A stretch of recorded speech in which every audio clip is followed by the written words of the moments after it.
Hi everyone, welcome back to another video from Wake&Tech. In this video, we will be learning how to sign up for Zoom Workplace using your mobile device. To sign up for Zoom Workplace and start up with it, first of all, download and open up the Zoom application on your mobile device.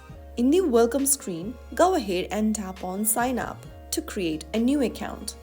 Now, verify your age by typing it down in the text box and click on Continue. Enter your email address on the next page that you'd like to sign up with. If you don't want to sign up with email, you can also go ahead and choose the sign up methods available at the bottom of the screen, but I'm going to use the email option in today's video.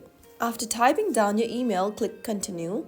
You'll then receive an email verification code sent to you via your email inbox. Go ahead and write it down. After writing down your email code, on the next page, you'll need to enter your name and set a password. Type down your first name, your last name, and create a password for the security of your account.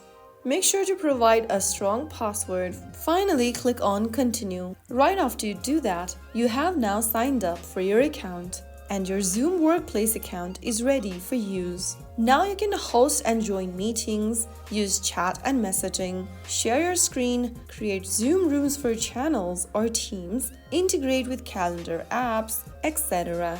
If the video was helpful to you, don't forget to like, comment, and subscribe to our channel for more easy tech guides. Thanks for watching, and I'll see you in the next video.